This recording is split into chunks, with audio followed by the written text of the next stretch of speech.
Bedtime story, 3rd February 2018. The Walls of Jerusalem. Look at all the work going on here. The Israelites are busy building the walls of Jerusalem.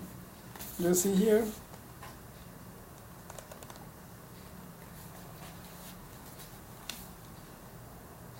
When King Nebuchadnezzar destroyed Jerusalem 152 years before, he knocked down the walls and burned the city's gates. The Israelites did not build the walls again when they first came home from Babylon. How do you think the people have felt living here all these years without walls around their city? They have not felt safe. Their enemies could easily come in and attack them. But now this man, Nehemiah, is finally helping the people to build the walls again. Do you know who Nehemiah is? Nehemiah is an Israelite who comes from the city Shushan, where Mordecai and Esther live.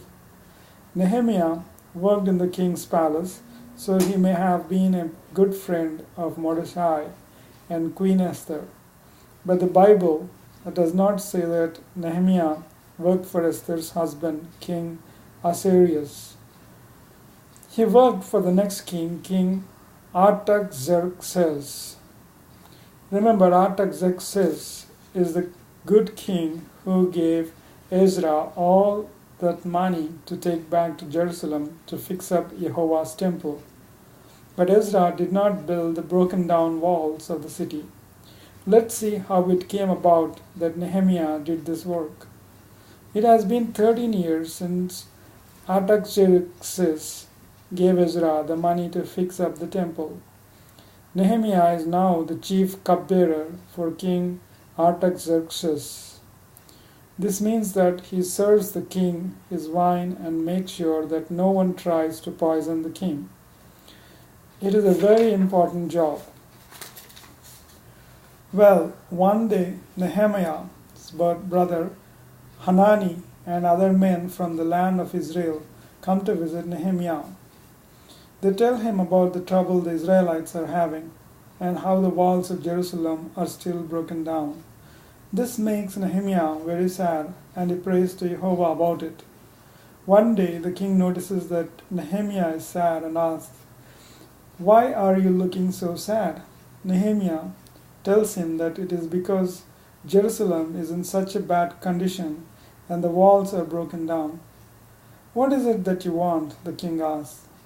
"Let me go to Jerusalem," Nehemiah says, "so that I may rebuild the walls."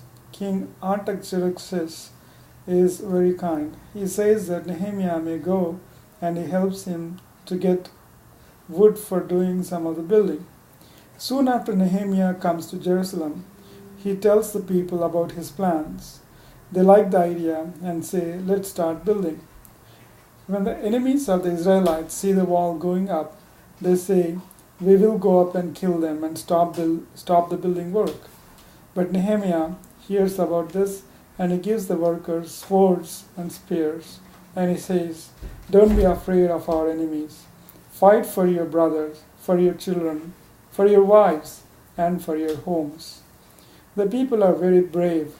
They keep their weapons ready day and night, and they keep building.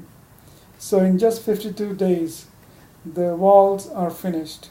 Now the people can feel safe inside the city.